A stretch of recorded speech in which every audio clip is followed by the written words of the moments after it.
Tema kita hari ini belajar apa itu arti menyangkal diri dan pikul salib. Ya. Oke, yang milih tema Pak Pendeta Beni, gembala dari Ngawi. Ben, coba ceritakan dulu kenapa kok milih tema ini supaya kita bisa belajar. Ya, Filipus siapkan Lukas 14 mulai ayat 24. Pak Beni masih ada? Kenapa Ben milih tema ini? Ya, karena memang kan kecenderungan hari-hari ini jemaat itu lebih suka dengar yang namanya mujizat, berkat, yang enak-enak, yang enak-enak. Yang enak ya. Jadi lebih apalagi kalau sudah bicara berkat itu pasti kalau dengar firman langsung amennya paling kencang. Nah, tapi kalau didengar menyangkal diri setiap hari, karena firman Tuhan bilang kan setiap hari. Ya. Nah ini pasti sunyi senyap, biasanya begitu. Amennya hilang, apalagi suruh pikul salib. Waduh, rasa-rasanya kita kadang-kadang ini ikut Tuhan itu seakan-akan kalau boleh kalimat pikul salib ini nyangkal diri kalau boleh dihilangkan dalam Alkitab. Ya, dihapus. Karena memang rasanya tidak enak. Ya, padahal kan Tuhan Yesus bilang kalau mau ikut aku, kamu harus menyangkal diri dan pikul salib setiap hari. Nah, makanya kembali lagi Koden, kenapa hari-hari ini banyak jemaat yang cengeng, jemaat yang suka mengeluh, suka bersungut, itu macam-macam lah. Jadi karena tidak diperlengkapi dengan tema-tema yang seperti ini. Nah, saya rasa kalau tema ini memang semua jemaat paham, jemaat tahu, maka saya percaya semua jemaat pasti akan menjadi orang percaya yang kuat, yang pasti siap, yang pasti menang hadapi apapun. Itu kira-kira Koden. Amin, betul. Setuju sekali. Ya, dari Mandor, Kalbar hadir, dari Atlanta, Amerika Serikat hadir juga. Keren. Saudara, kita dengar berita dalam seminggu ini yang mengerikan sekali. Di Jogja ada cucu bunuh opanya karena duit. Cucu mencekik leher opanya di mobilnya. Belum selesai, kita dengar 2 hari yang lalu. Anak kandung meracuni ayah ibunya dan meracuni kakak kandungnya. Kembali karena duit. Orang yang menjadi murid Yesus, ini kita nggak bicara orang lain. Orang yang menjadi murid Tuhan Yesus kalau tidak mau menyangkal diri dan pikul salib, pasti dosa yang akan dilakukan. Apalagi bicara uang. Mengerikan. Ya Wim, ini saudara adik saya pendeta hebat. Betul. Luar biasa Tuhan bekerja di Nabir. Nah, mengapa Tuhan Yesus meminta kita untuk menyangkal diri pikul salib setiap hari? Filipus sudah ayatnya Lukas 14 kita baca. Maafkan saya kalau saya berkata ini. Kalau semua kita mau pikul salib dan menyangkal diri, pengadilan tutup. Serius. Penjara jadi mall, saya bilang gitu ya. Jadi kafe. Polisi jadi pengangguran dalam arti positif ya.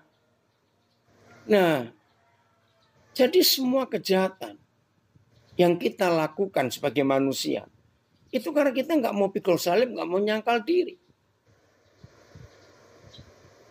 Lihat kasus Verdi Sambo, pengadilannya nggak selesai memang kan panjang. Hanya karena itu, Verdi Sambo kan orang Kristen. Bayangkan. Ayat 25. Lukas 14 ayat 25. Oh, dari LP Perempuan. LP Perempuan Martapura, Kalimantan Selatan. Memberi komen bagus.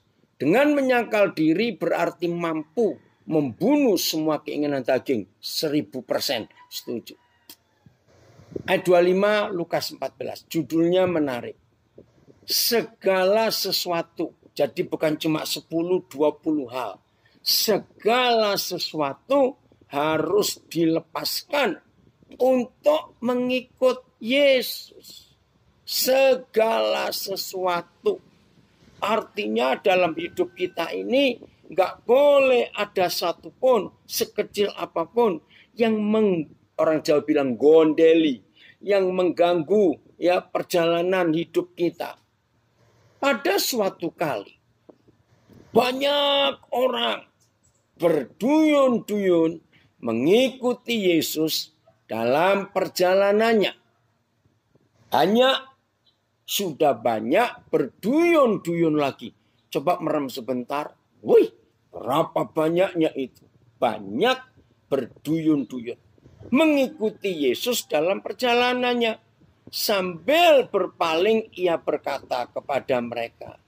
Nah, ini fakta bahwa Tuhan Yesus sebagai pemimpin tidak ingin punya pengikut yang banyak, tetapi mutunya, maaf, enggak bagus. Betul, dari Bogor mengatas Sinambela. Segala sesuatu artinya tidak ada yang tersisa sedikit pun dalam hidup. Betul sekali.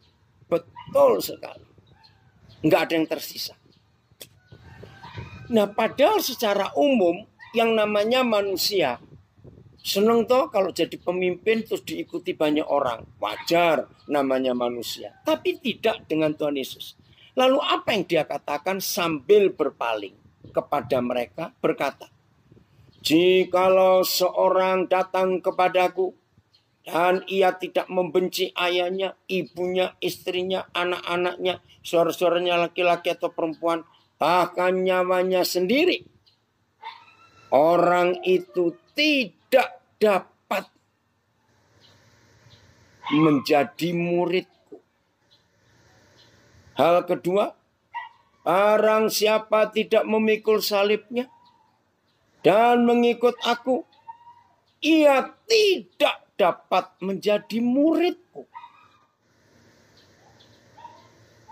Nah, kira-kira tinggal berapa yang dari orang banyak berduyun-duyun mengikuti Yesus, itu sisa berapa setelah mendengar dua persyaratan bahwa dalam mengikut Yesus harus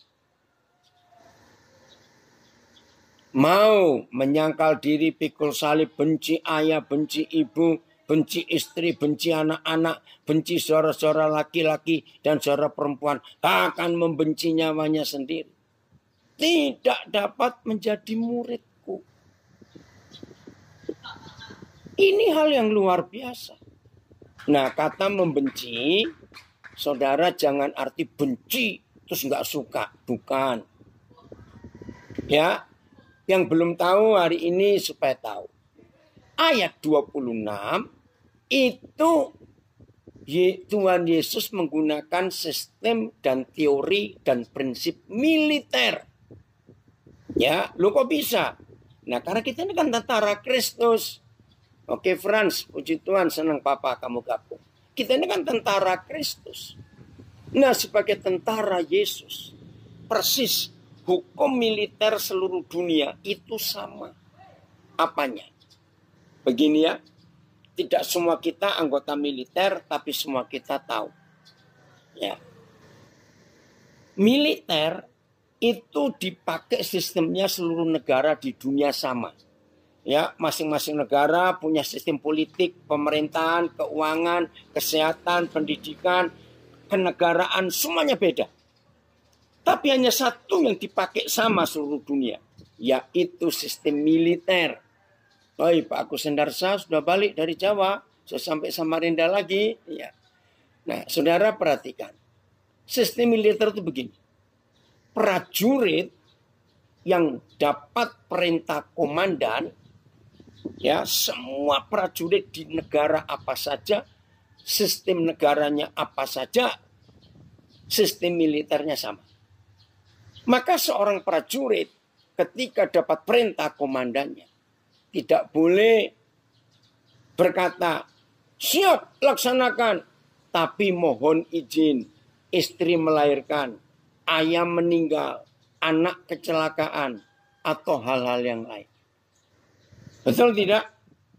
Kalau kita jadi prajurit di satu angkatan, ya, kalau kita jadi prajurit di satu angkatan, maka ayah, ibu, istri, anak, saudara laki, saudara perempuan, itu tidak boleh dilibatkan untuk mendapat alasan izin dari perintah komandan.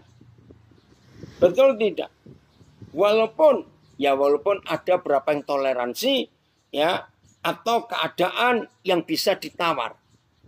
Bahkan ketika seorang prajurit ayahnya meninggal, dan saat itu komandan membutuhkan tenaganya atau pangkatnya atau posisinya, maka prajurit nggak bisa berkata, boleh nggak nguburkan ayah saya dulu?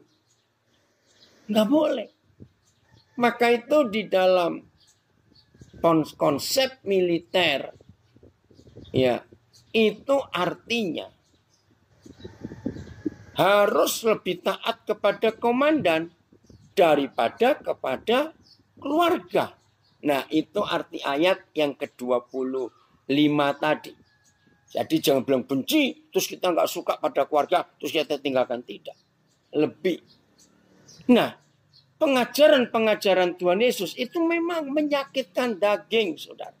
Coba buka Filipus Yohanes 6, mulai ayat 54 sampai mulai ayat 64 sampai ayat 66. Yohanes 6 ayat 64 sampai 66. Nah, kita lihat ini. Oke, Michael, banyak jemaat yang menanggapi berbeda tentang tema ini.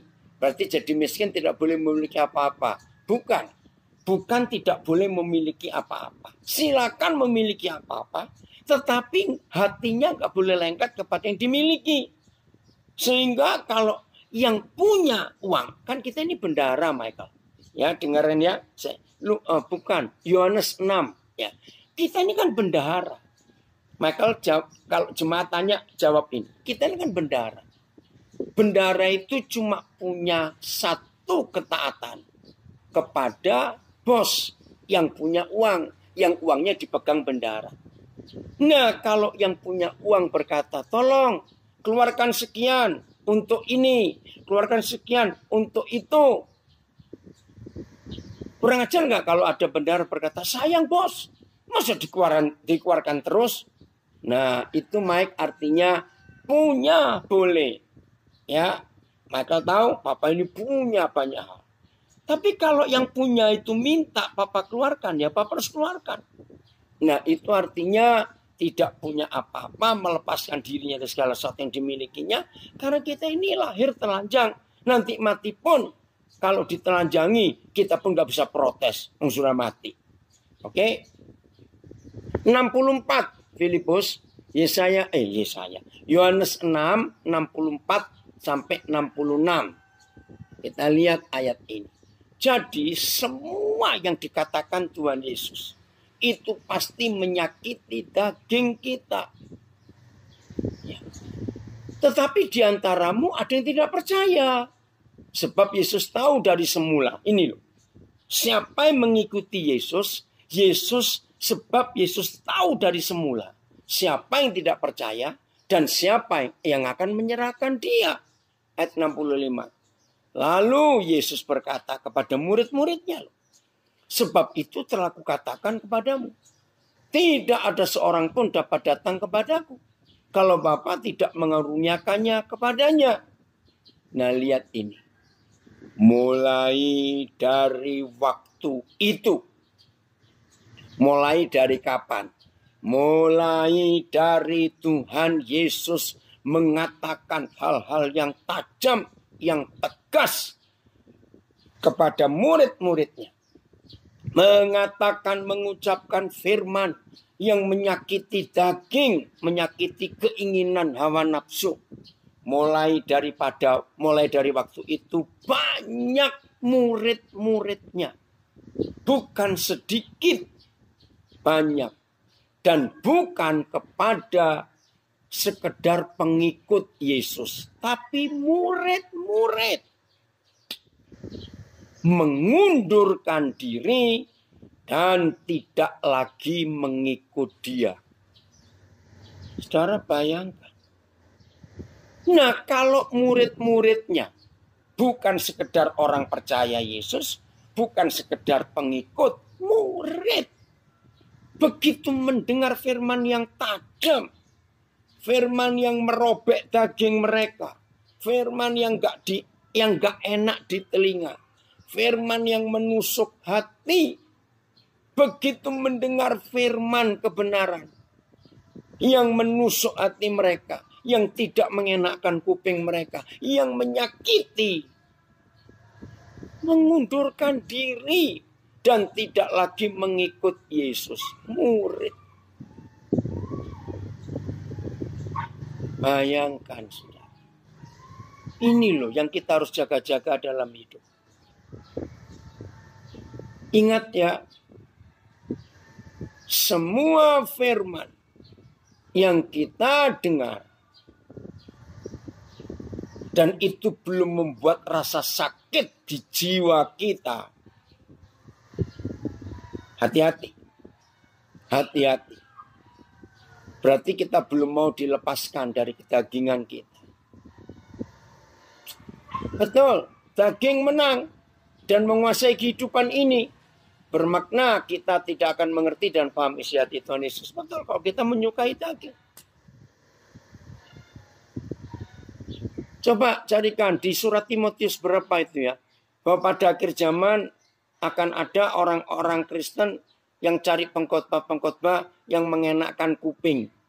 Khotbah-khotbah yang lucu-lucu, bukan khotbah salib, bukan khotbah hidup kudus, bukan khotbah tentang penyangkalan diri, tapi khotbah yang enak-enak. Itu ditulis juga di akhir zaman.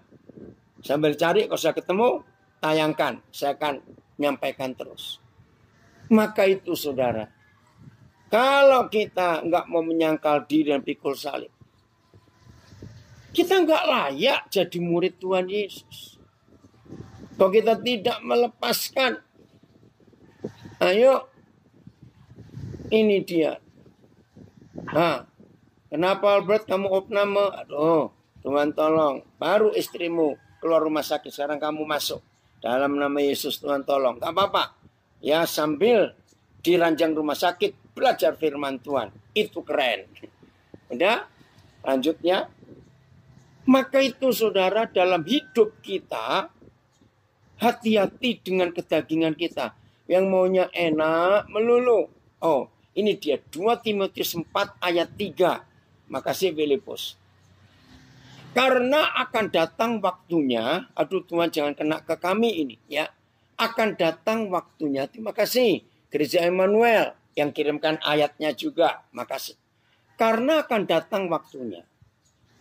Orang tidak lagi menerima ajaran sehat. Tetapi mereka akan mengumpulkan guru-guru atau pengkhotbah-pengkhotbah menurut kehendaknya untuk memuaskan keinginan telinganya. Wih, jangan terjadi dengan kita. Ayat. Sebab akan datang saatnya ketika orang-orang tidak mau lagi menerima ajaran sehat. Sebaliknya, untuk memuaskan telinga, mereka akan mengumpulkan guru-guru bagi diri mereka sendiri yang sesuai dengan keinginan mereka. Saudara, saya ini pernah mau khotbah, ada pesan sponsor dari gembala yang ngundang saya. Pak, nanti tolong ya, jangan nyinggung masalah perjinan, jangan nyinggung masalah judi. Lu kenapa, Pak? Maaf, karena di jemaat ini ada yang masih begitu, tapi mereka itu rajin memberi sumbangan. Wah, saya marah. Pak, saya bukan hamba manusia, saya bukan hamba organisasi. saya hamba Tuhan. Saya harus menyampaikan yang Tuhan saya suruh saya sampaikan. Tapi jangan takut, Pak.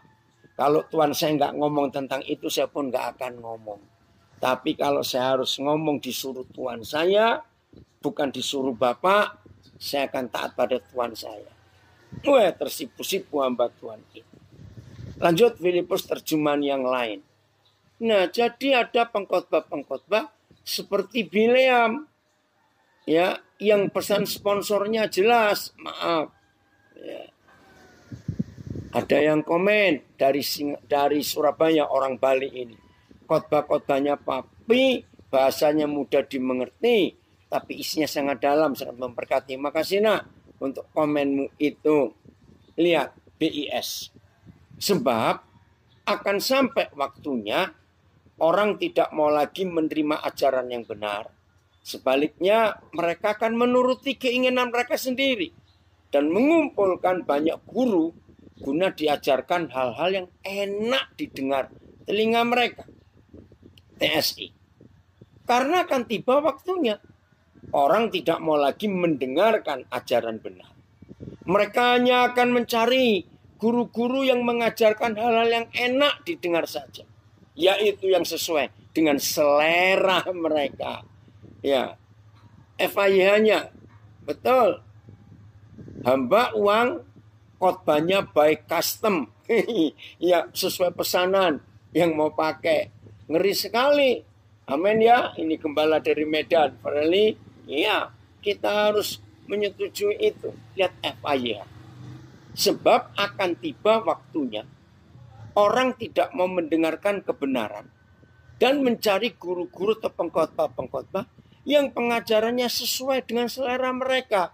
Wih, ampuni kami Tuhan, jangan itu terjadi dalam hidup kita. Nah, jadi kita harus khotbahkan dari Magelang. Kita harus khotbahkan teologi penderitaan. Bukan. Yang benar bukan teologi kemakmuran, bukan teologi penderitaan, tapi teologi kebenaran yang ada di Alkitab. Jangan mengkhotbahkan yang tidak ada di Alkitab. Jelas ya? Oke. Kalau gitu apa sih menyangkal diri dan pikul salib? Oke, Filipus bisa keluar. Begini terjemahan menyangkal diri yang paling mudah yang selama ini saya temukan. BIMK, iya, sama kalau nggak salah dengan BIS. Kalau Wimpi bisa tayangkan BIMK-nya, ada yang bisa nayangkan. Oke, ini ada usul dari hamba Tuhan adik saya ini luar biasa. Oh, sinyal hilang dari Banjarmasin. Oke, ya udah. Ada yang bisa nayangkan BIMK-nya? Oke, sambil lanjutnya. Nah. Oke, ada yang komen. Padahal firman itu kan mengajar, mengoreksi diri, menuntun ke jalan yang benar. Iya, itu firman. Tapi ada orang-orang yang nggak suka. Stefano, ini cucu saya dari Medan. Oh, pas senang sekali Vano. Vano belajar juga hari ini. Ya. Nah, hati-hati saudara dengan konsep yang seperti ini. Ayat berapa? Itu tadi 2 Timotius 4. Sarbin, kamu kok tanya? Ya ini tadi 2 Timotius 4 ayat 3. Bisa tayangkan BMK-nya. Nah, jadi kita harus sadar saudara. Hati-hati khotbah-khotbah yang mengenakkan telinga. Supaya kita bisa siap dididik. Oke, sambil menunggu. Ya BMK ditayangkan. Filipus tayangkan. Filipi 1. Oke, sebentar. Filipus dari Lambas. Oke, Lambas. Sarbin sudah. Sebab akan sampai waktunya orang tidak mau lagi menerima ajaran yang benar. Sebaliknya mereka akan menuruti keinginan mereka sendiri dan mengumpulkan banyak guru guna diajarkan hal-hal yang enak didengar di tengah mereka. Terima kasih. Nah, sekarang kita lihat Filipi 1:29. 29. Hati-hati, saudara.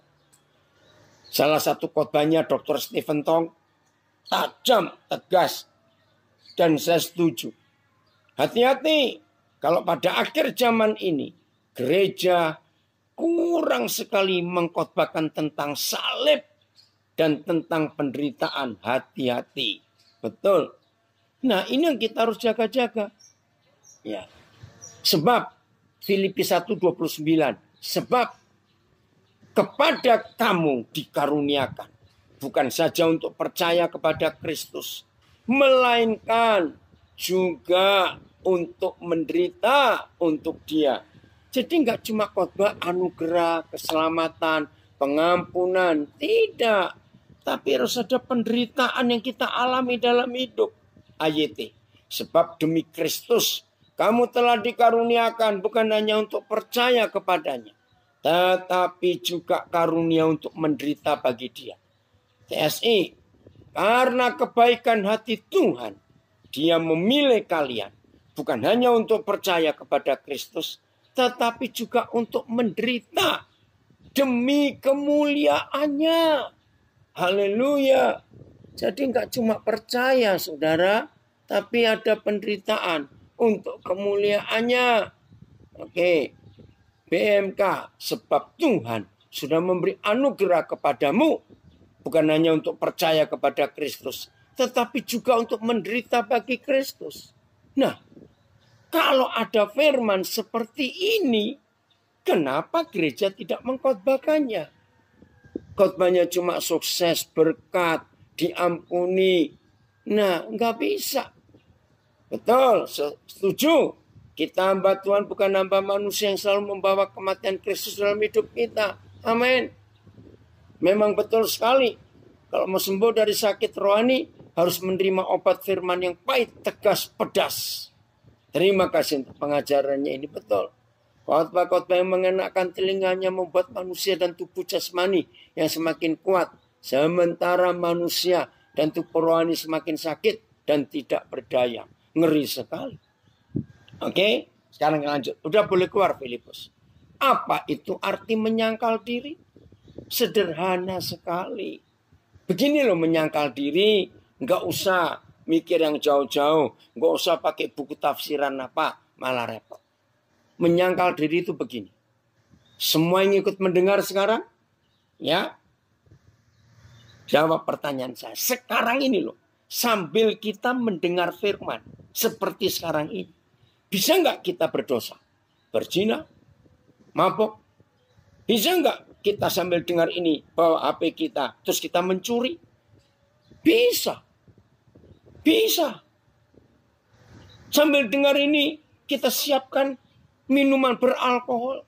Sambil main kartu judi, sambil dengar. Toh nggak ada yang ngelihat kalau kita di rumah sedang sendirian. Maaf. Sambil kita pakai HP kita, maaf. Dan kita punya 2 HP. Bisa nggak kita 1 HP untuk ikut pelajaran ini via Zoom, Instagram, Facebook. Tapi 1 HP lagi kita bisa lihat situs porno. Nah, jawabannya pasti bisa semua. Tapi kenapa kita tidak melakukan itu? Padahal kita bisa. Karena kita sedang menyangkal diri.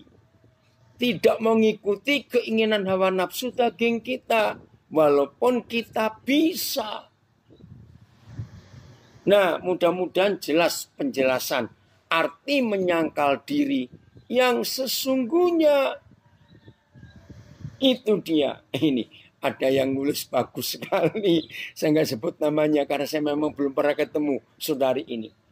Saya sering ditemplak khotbah-khotbah Bapak. Kena terus saya. Tetapi kok saya menunggu-nunggu firman dari Bapak terus ya. Terima kasih. Nah, lucu ya. Terima kasih yang jujur seperti ini. Saya ini belum pernah ketemu saudara loh. Tapi saya lihat tiap kali saya ngajar, nama saudara itu muncul. Saya baca lagi ya saudara, tulisan jujur ini. Saya sering ditemplak khotbah-khotbah Bapak. Kena terus saya. Tapi kok saya menunggu-nunggu firman dari Bapak terus ya. Terima kasih. Ini jujurnya dari Medan. Menderita untuk kemuliaan Tuhan. Benar, Koden. Khotbah di gereja kebanyakan siapa yang memberi banyak pasti diberkati banyak. Nah itu dia. Son jangan lupa ya. Mandalimanmu ada di rumah. Ya, Bapak ya, maaf ini ngomong pada tim kami ini ya. Jadi ayo kita, oh ada yang komen lagi. Khotbahnya Koden itu numani. Numan itu bahasa Jawa. Ya, pengen minta lagi. Mantap. Ini dari Nabire ya mono. Awas nanti sore kamu nggak datang, awas kamu.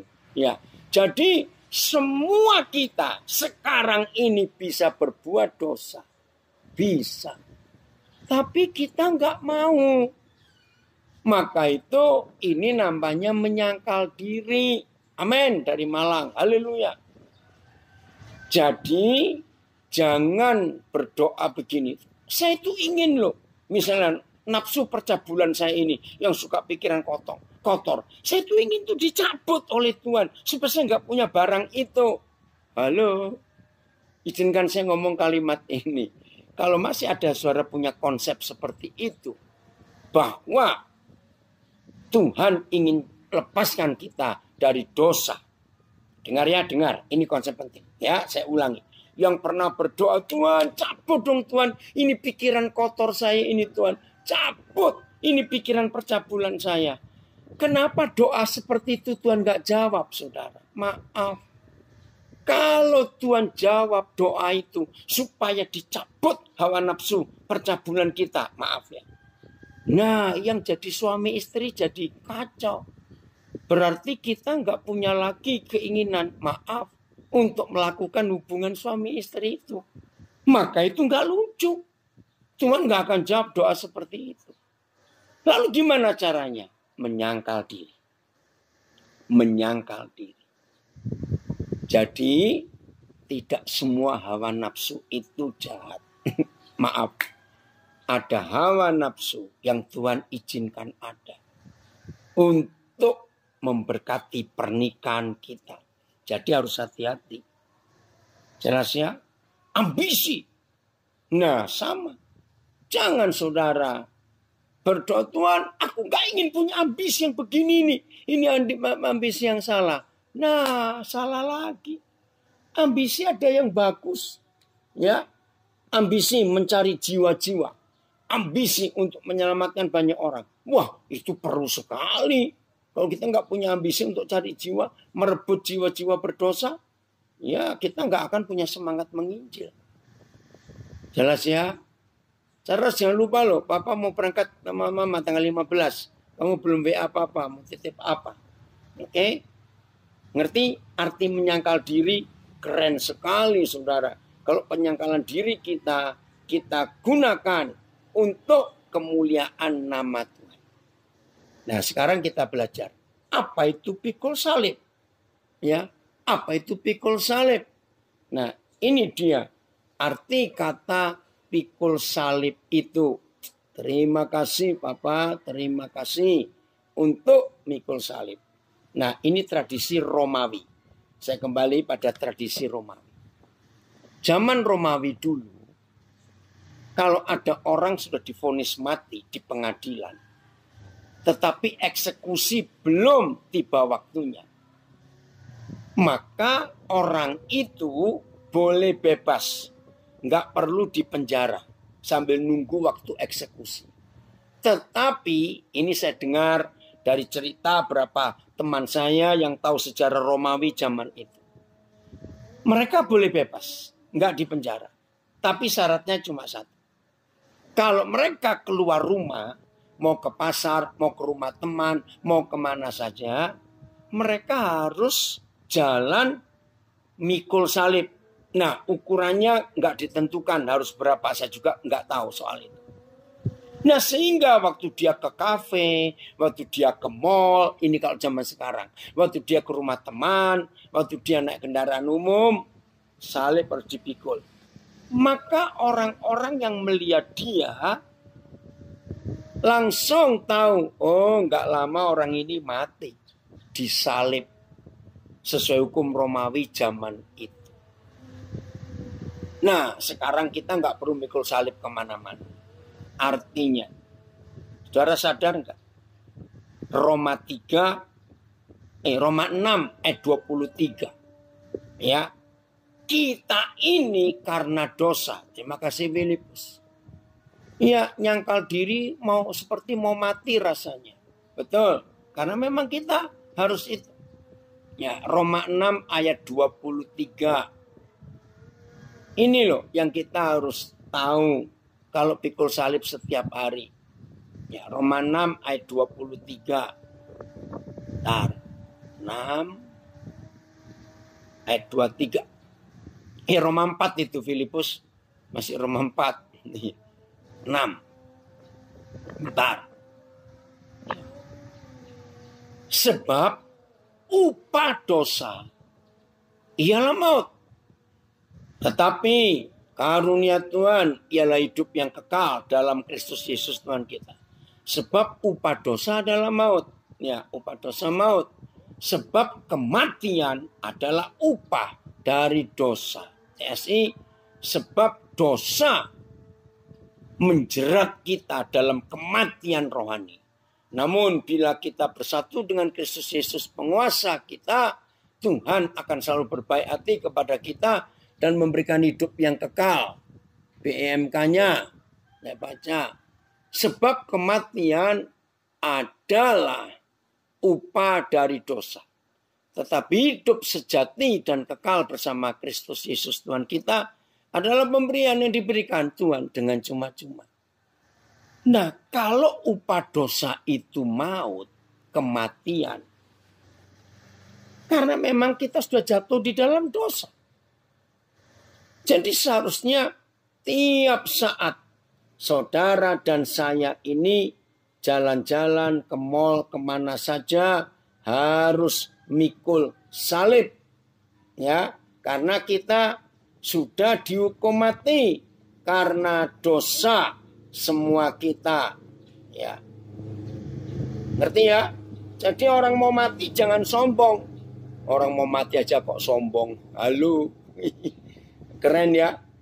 Inilah yang Tuhan ingin nyatakan kepada kita. Jadi kalau saudara misalnya zaman sekarang ya, zaman sekarang. Saudara melihat orang jalan-jalan ke mall, lalu bawa mikul salib, ya jangan ditanya kapan dieksekusi. Sadis sekali itu, jangan. Tapi kita senyum saja. Sebetulnya aku juga harus begitu. Ya karena memang sudah dosa. Mau apa lagi? Nah, tambahkan Roma 3:23. Filipus Roma 3:23. Ya. Roma 3 ayat 23. Ayo kita baca ini. Ya. Roma 3:23.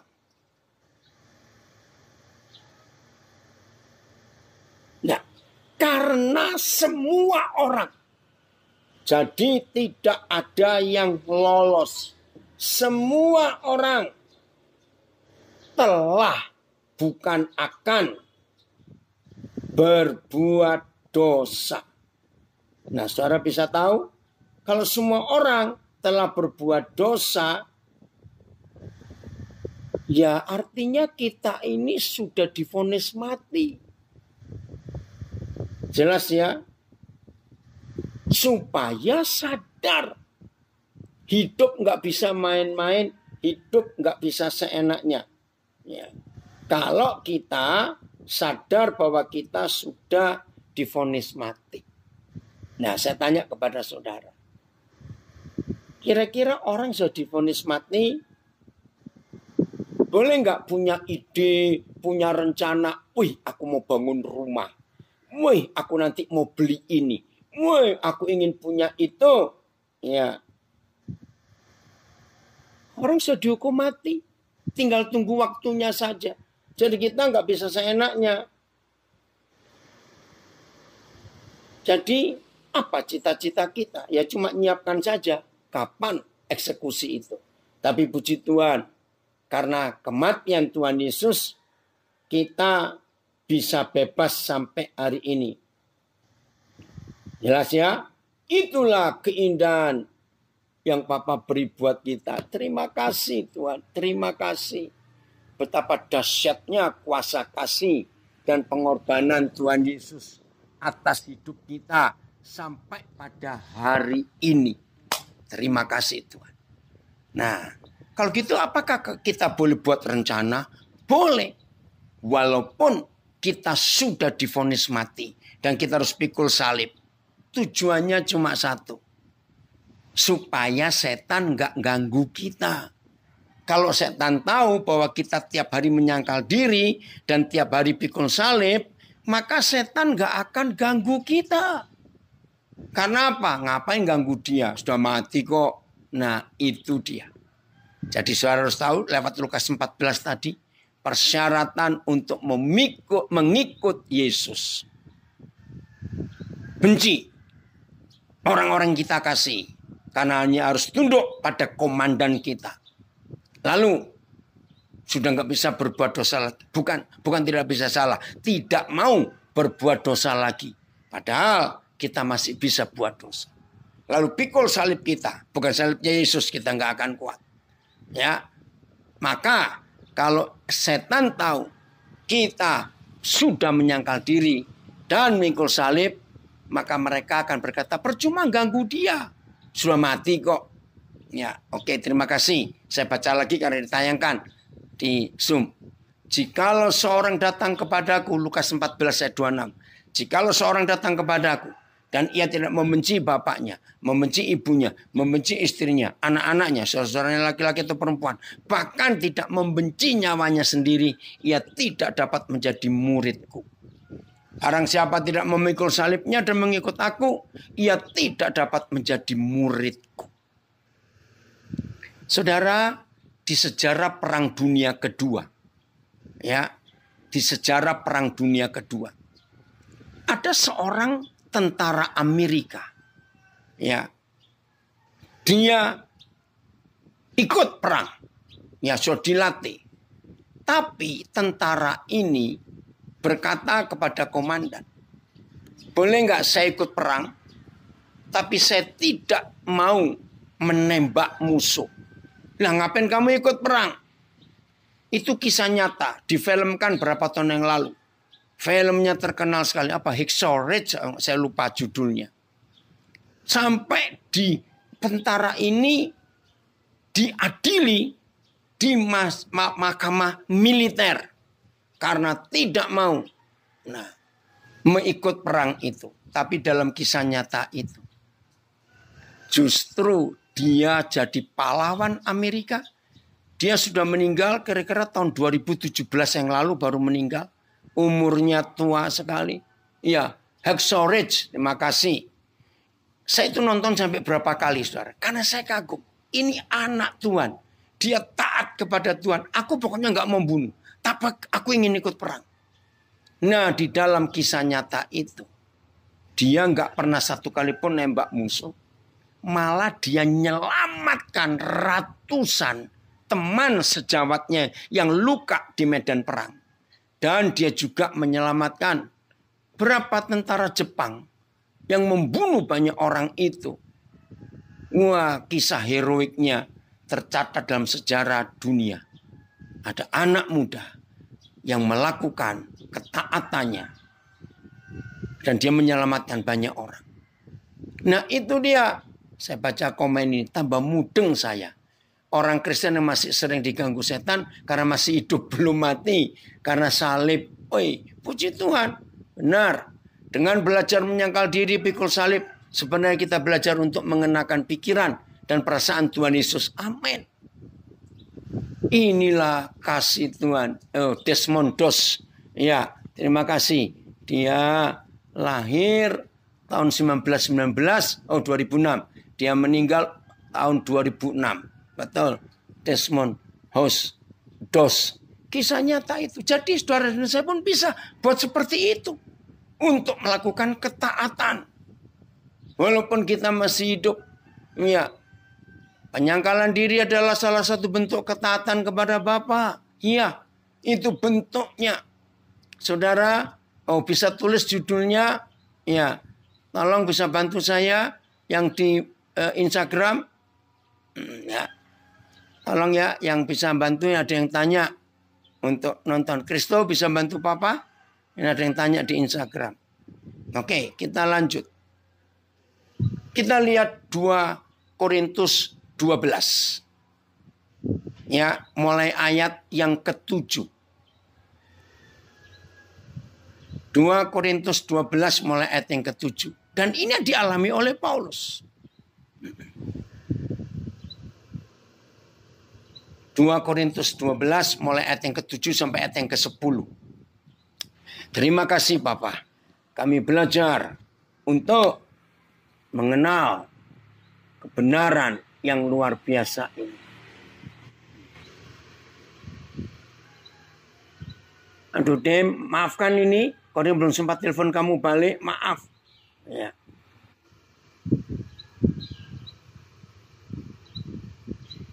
Udah. Dan supaya aku jangan meninggikan diri karena pernyataan-pernyataan yang luar biasa itu. Memang Paulus itu mengalami pengalaman rohani dengan Roh Kudus itu dahsyat sekali. Sampai dia juga merasa kagum ya kepada Roh Kudus, kepada Tuhan Yesus. Dan supaya aku jangan meninggikan diri, jangan sombong, ya. Maka aku diberi suatu duri di dalam dagingku. Nih, bayangkan saudara, ada duri di dalam daging Paulus. Untuk apa duri itu? Yaitu seorang utusan iblis. Weh, kok nggak enak sekali. Hamba Tuhan loh saudara, hamba Tuhan. Ya, kok diberi duri dalam daging utusan iblis. Aduh, ngeri sekali ya. Terus begini. Untuk menggocok aku. Supaya aku jangan meninggikan diri. Filipus coba terjemahan yang lain. Kita cari menggocok itu apa? Istilahnya kok nggak enak sekali. Menggocok itu ditinju. Gitu loh saudara. Mana enak. Ya.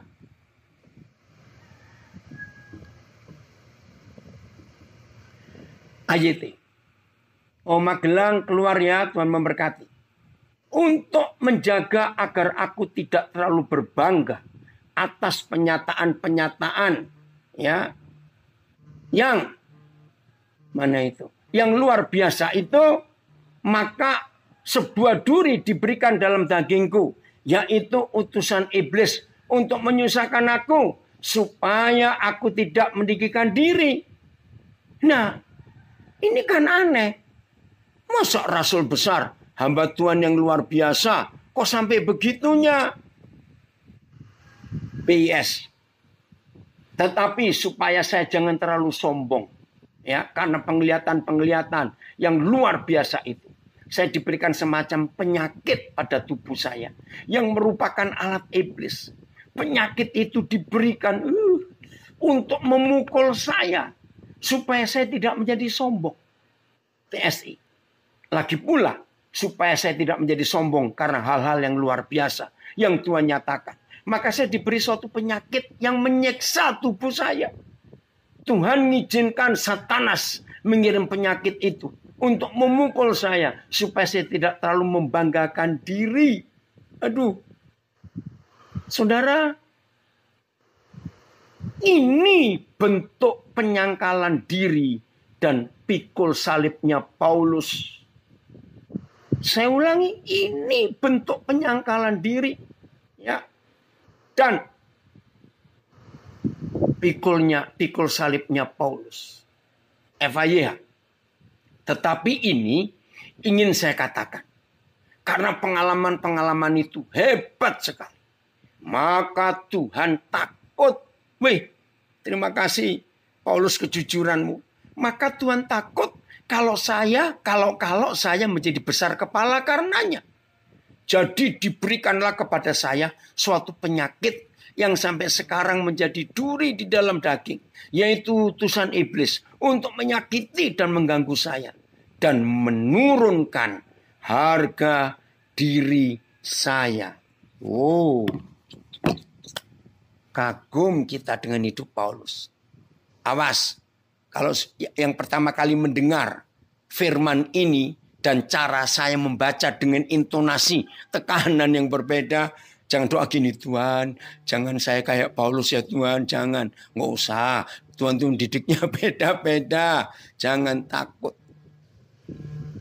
Nah, apakah Paulus berdosa? Tidak. Jawabannya kebalik.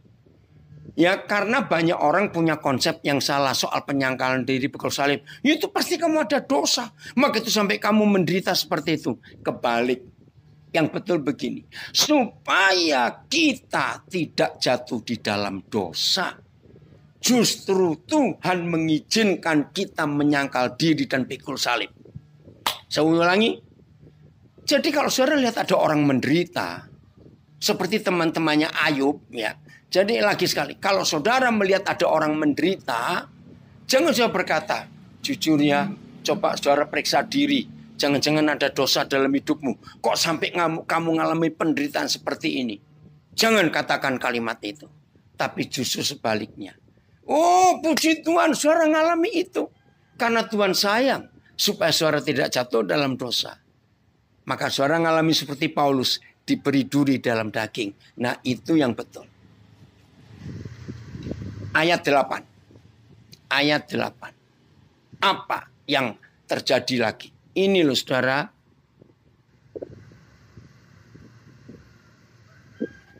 Tentang hal itu. Ya, sudah 3 kali berseru kepada Yahweh. Supaya utusan iblis itu mundur daripadaku. Woi, bayangkan sudah 3 kali loh. Minta doa supaya jangan menyombongkan diri.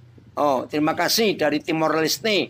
Ya, sudah mengirimkan ayat ini. BMK itu ya. Tetapi supaya saya tidak terlalu bangga dengan hal-hal luar biasa yang dia nyatakan kepada saya. Saya diberikan suatu penyakit yang menyiksa tubuh saya.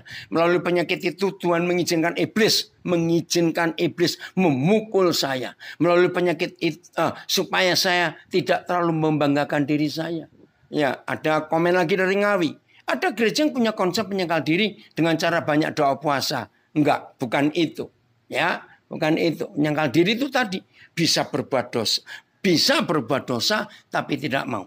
Ayat 9. Nah, ini loh jawaban Papa. Tetapi jawab Tuhan kepadaku. Haleluya. Cukuplah kasih karuniaku bagimu, Paulus. Sebab justru dalam kelemahanlah kuasaku menjadi sempurna. Sebab itu akhirnya Paulus ngomong. Sebab itu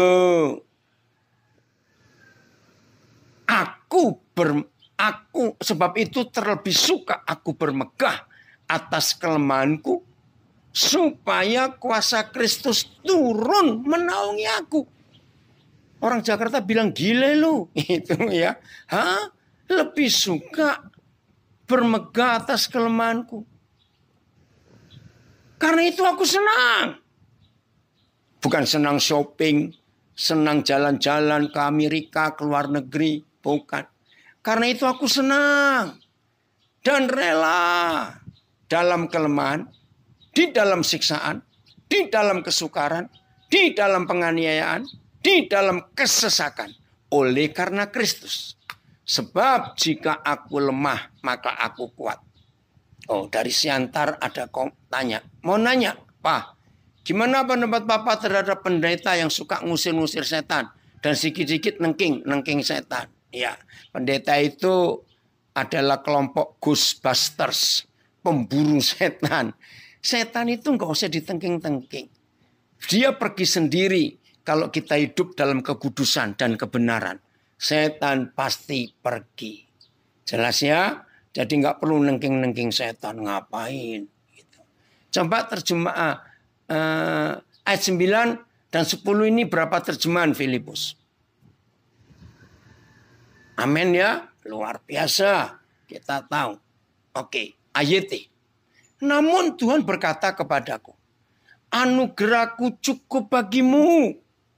Karena kuasaku disempurnakan dalam kelemahan. Sebab itu Aku lebih senang berbangga atas kelemahanku. Supaya kuasa Kristus diam di dalamku. Woi, justru kuasa Kristus akan nyata di dalam kita dalam kelemahan. BS.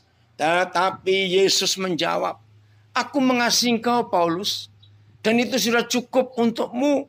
Aduh, terima kasih Bapak karena kasihmu. Sebab kuasaku justru paling kuat kalau kau dalam keadaan lemah. Kuasaku justru paling kuat bekerja kalau saudara dan saya dalam keadaan lemah. Itu sebabnya saya lebih senang membanggakan kelemahan-kelemahan saya. Sebab apabila saya lemah, maka justru pada waktu itulah saya merasakan Kristus melindungi saya dengan kekuatannya. TSI. Tetapi Yahweh menjawab, kebaikan hatiku sudah cukup bagimu. Karena kuasaku menjadi sangat nyata ketika kamu lemah. Jadi jauh lebih baik saya membanggakan kelemahan-kelemahan saya. Supaya semakin terasa kuasa Kristus melindungi saya. Ayat 10-nya, berapa terjemahan? Ya. Ayat 10 dalam berapa terjemahan. Oke.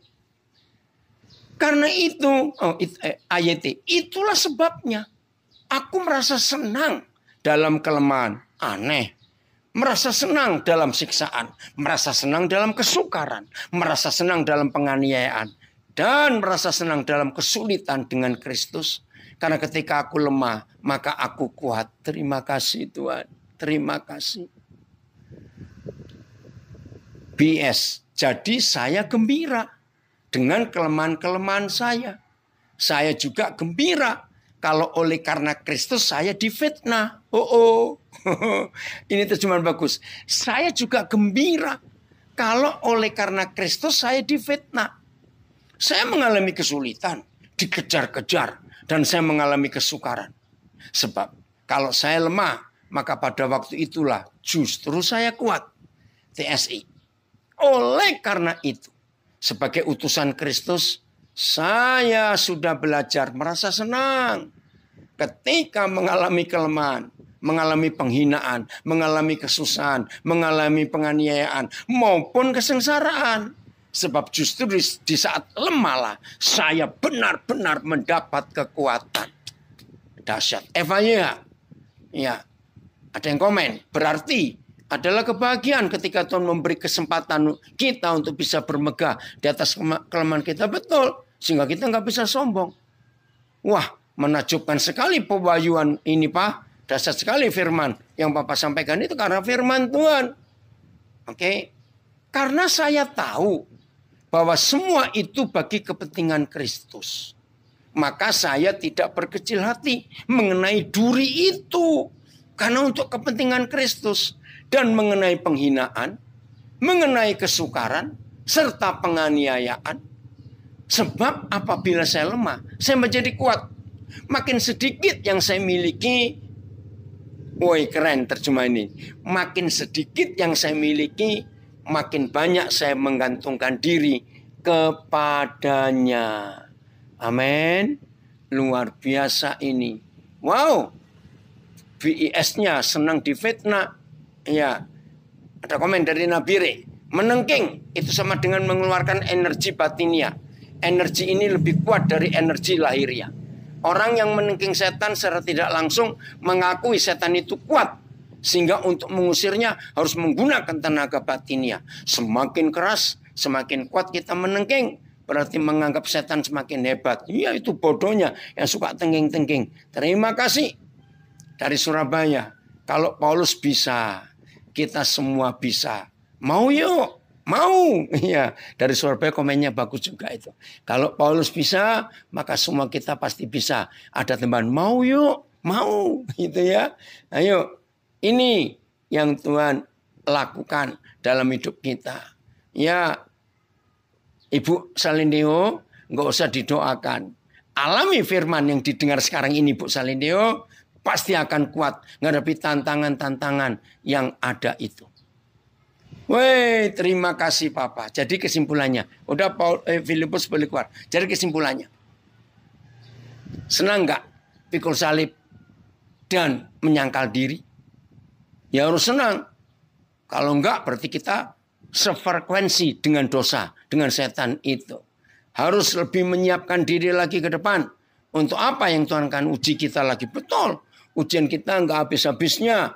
Terus menerus. Hebat ya? Oke.